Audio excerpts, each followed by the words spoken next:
Bonjour à tous, c'est Johan, votre formateur, et bienvenue sur Formafly. Aujourd'hui tutoriel Photoshop, où nous allons voir comment changer la couleur d'un objet sur Photoshop. Allez, un peu de motivation et on est parti.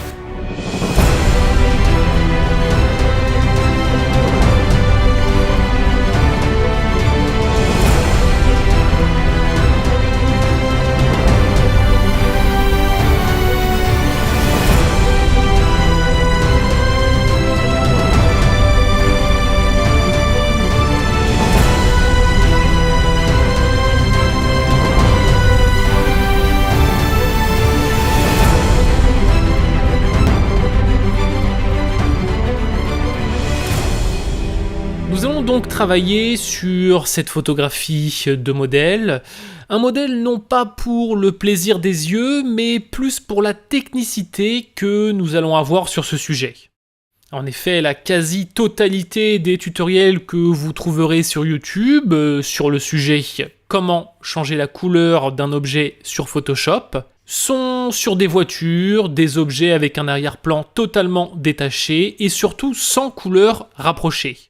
Alors que si un jour vous souhaitez changer la couleur d'un vêtement ou autre sur une personne, comme ça va être notre cas, eh bien cela est totalement différent, vous allez comprendre.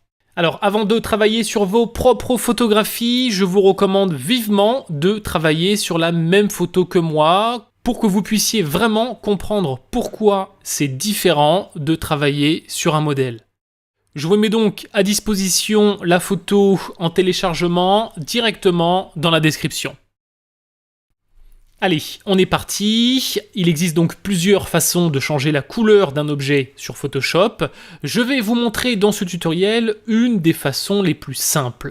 J'ai donc déjà importé ma photographie que vous pourrez télécharger dans la description. Je me rends ensuite dans Calque, puis Nouveau calque de réglage, et enfin, je vais cliquer sur Teinte Saturation. Je clique OK.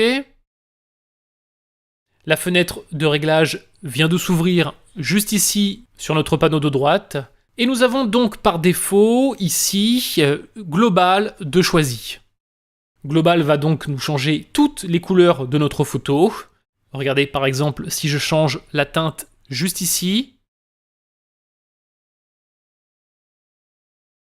Ça peut vraiment être sympa dans certains cas, mais ce n'est pas le but du tutoriel.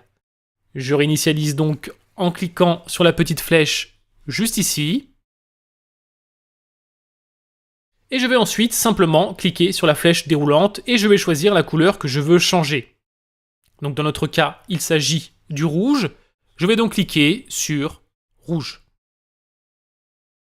Alors rassurez-vous, si la couleur que vous souhaitez changer n'apparaît pas ici, vous pourrez simplement cliquer sur la pipette que nous avons ici et sélectionner la couleur en question. Et regardez, à chaque fois que je clique sur une couleur, comment la sélection se déplace. Regardez la sélection que nous avons là. Je vais cliquer par exemple sur le bleu juste ici et on peut voir que c'est bien le bleu qui a été choisi. Donc vous avez sûrement déjà compris, ce qu'il y a au-dessus nos deux barres verticales ici, et bien la couleur sélectionnée, donc en l'occurrence le bleu. Je vais recliquer sur le rouge, et on peut voir que maintenant c'est bien le rouge qui a été sélectionné. Donc tout ce qu'il y a au-dessus nos deux barres verticales, eh bien c'est la couleur que nous allons changer. Et ce qui est en dessous, c'est le changement qui va être appliqué à notre couleur initiale. Regardez, si je change la couleur de la robe, disons vers du bleu. On va choisir du bleu. Voilà, peut-être un bleu comme cela, c'est pas mal. On peut voir le rouge au-dessus et en dessous, on peut voir que ça a été transformé bien en bleu. Et là, vous regardez la photo et vous vous dites « mais c'est pas du tout normal, la peau a aussi changé de couleur ». Voilà pourquoi vous n'avez aucun tutoriel sur YouTube vous montrant cette technique sur des modèles. Alors, je vais vous expliquer pourquoi.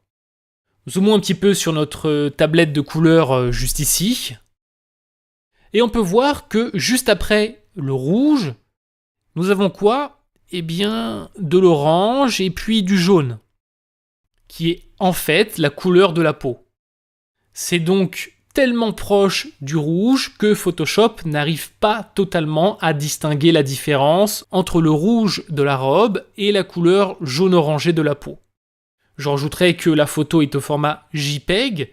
Si vous avez un format RAW, vous aurez moins de problèmes. Si la robe de notre modèle aurait été par exemple, je sais pas moi, du vert ou du bleu, on n'aurait pas eu de soucis, car le jaune-orangé est très loin de ces couleurs. Je vais donc essayer de rattraper ça au maximum en décalant la barre verticale de droite vers la gauche pour retirer le jaune. Donc je décale, hop, et là on peut voir que j'ai été un peu trop loin, donc oui, la majorité de la couleur de peau est revenue, mais on peut voir que la robe commence à redevenir rouge. Donc il ne faut pas trop forcer. Je vais donc devoir régler à la limite pour ne pas trop manger sur la peau, mais le plus important, bien de m'assurer que la robe rouge soit totalement bleue. Voilà, on est pas mal. Alors il reste quand même quelques zones bleues sur la peau, et voilà, vous avez compris pourquoi j'ai décidé de faire ce tutoriel sur un exemple compliqué, car cela peut vous arriver. Alors vous l'aurez compris, j'ai la solution à ce problème, et je pense que vous l'avez aussi. Enfin, pour tous ceux qui ont l'habitude de suivre les tutoriels sur format Fly. Allez, je vous laisse réfléchir encore 2 petites secondes. C'est bon, vous avez trouvé ? Eh bien, c'est simple, il me suffit simplement d'ajouter un masque en cliquant juste ici, de sélectionner mon pinceau ou en cliquant directement sur le raccourci B de mon clavier. Je m'assure que la couleur noire est bien au premier plan juste ici, et j'ai simplement à peindre sur les zones que je ne souhaite pas affecter. Donc, tout le bras, le visage, etc. Et là, vous vous dites, ah, mais oui! Alors, si c'est le cas, les amis, cliquez sur votre meilleur pouce.